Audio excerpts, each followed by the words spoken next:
ಭೂವರನೆ ವಾರಾಗಿಯೊಳಗಿಗೆ ದೇವಿ ವಿಗ್ರಹ ತಂದು ನಿಲ್ಲಿಸುತ್ತ ದೇವ ಮಂದಿರ ರಚಿಸಿದೆ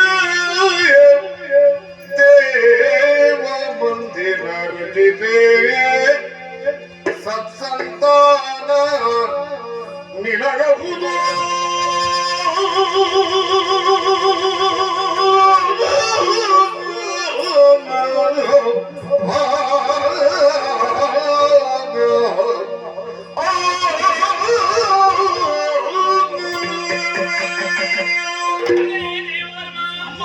ಈಗಲೂ ಕಾಲ ಮಿಂಚಿಲ್ಲ ಮಗನೇ.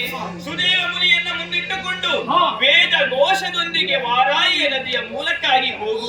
ಅಲ್ಲಿರುವಂತಹ ದೇವಿಯ ವಿಗ್ರಹವನ್ನು ತಂದು ಮಂದಾರ್ತಿಯಲ್ಲಿ ಆಗಮ ಶಾಸ್ತ್ರದಂತೆ ಪ್ರತಿಷ್ಠಾಪನೆಯನ್ನ ಮಾಡು.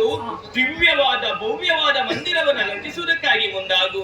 ಅಷ್ಟೇ ಅಲ್ಲ, ದುಷ್ಟರನ್ನ ಸಂಹರಿಸುವಂತ ಕಾಲದಲ್ಲಿ ದರೆಗಿಳಿದು ಬಂದವರು ನನ್ನ ಮಕ್ಕಳು ವೀರಭದ್ರ, ಹಾಯ್ಗುಡಿ, ಕಲ್ಪುಡಾಕಿ, ಬೊಬ್ಬನಿ ಇವರಿಗೆಲ್ಲರಿಗೂ ಎಡ ಬಲದಲ್ಲಿ ಕಟ್ಟಿಗೆಯಿಂದಲೋ ಶಿಲೆಯಿಂದಲೋ ಮೂರ್ತಿಯನ್ನ ರಚಿಸಿ ಪ್ರತಿಷ್ಠಾಪಿಸಿ ಮಂದಿರವನ್ನು ನಿರ್ಮಿಸುವುದಕ್ಕಾಗಿ ಮುಂದಾಗು. ದುಷ್ಟರನ್ನ ಹರಣ ಮಾಡುವ ಕಾಲದಲ್ಲಿ ರಕ್ತಪಾನ ಮಾಡುವುದಕ್ಕಾಗಿ ಬಂದವಳು ರಕ್ತೇಶ್ವರಿ ಇದ್ದಾಳೆ. ಅನತಿ ದೂರದಲ್ಲಿ ಎತ್ತರದಲ್ಲಿ ರಕ್ತೇಶ್ವರಿಯನ್ನು ಪ್ರತಿಷ್ಠಾಪಿಸು ಮಂದಿರವನ್ನು ನಿರ್ಮಿಸುವುದಕ್ಕಾಗಿ ಮುಂದಾಗು. ಬೆಂಬಲಕ್ಕಾಗಿ ಬಂದವನು ಪರಶಿವನಿದ್ದಾನೆ. ಅನತಿ ದೂರದಲ್ಲಿ ಕಲ್ಲು ಮಾಲಿಂಗೇಶ್ವರ ಎನ್ನುವ ಹಾಗೆ ಅಭಿಧಾನದಿಂದ ಪ್ರತಿಷ್ಠಾಪಿಸುವುದರ ಜೊತೆಯಲ್ಲಿ ಮಂದಿರವನ್ನು ರಚಿಸುವುದಕ್ಕಾಗಿ ಮುಂದಾಗು. ಮಗನೇ, ವರ್ಷಕ್ಕೊಮ್ಮೆ ಬರುವಂತಹ ಕುಂಭ ಸಂಕ್ರಮಣದ ದಿನದಂದು ಕೆಂಡ ಸೇವೆ ಎನ್ನುವುದು ನಡೆಯಲೇಬೇಕು. ಯಾಕೆ ಕೇಳಬಹುದೇ ತಾಯಿ? ಹೆಂಗಳಿಯರು ಕೆಂಡವನ್ನ ತುಳಿತೇನೆ ಅಂತ ಹರಕೆಯನ್ನ ಹೊತ್ತುಕೊಂಡರು ಅಂತ ಆದ್ರೆ ಅವರ ಮನಸ್ಸಿನ ಅಭಿಷ್ಟಗಳನ್ನೆಲ್ಲವನ್ನ ನಾನು ಈಡೇರಿಸಿಕೊಂಡು ಬರ್ತೇನಂತೆ. ಎರಡನೆಯ ದಿನದಂದು ರಥೋತ್ಸವ ಎನ್ನುವುದು ನಡೆಯಲೇಬೇಕು. ಅದು ಶಾಂತಿಯ ಸಂಕೇತವಾಗಿ. ಮೂರನೆಯ ದಿನದಂದು ದೀಪೋತ್ಸವ ಎನ್ನುವುದು ನಡೆಯಲೇಬೇಕು. ಅದು ಜ್ಞಾನದ ಸಂಕೇತವಾಗಿ.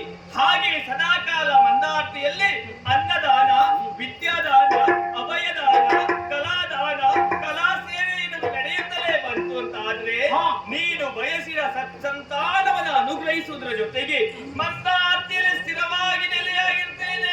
ಜಯ ಜಯ ಜಯ ಜಯ ಜಯ. ಕಂಗಳ ಮುಂದೆ ಕಂಗೊಳಿಸುವಳಿದೆ ಕಂಗಳ ಮುಂದೆ ಕಂಗೊಳಿಸುವಳಿದೆ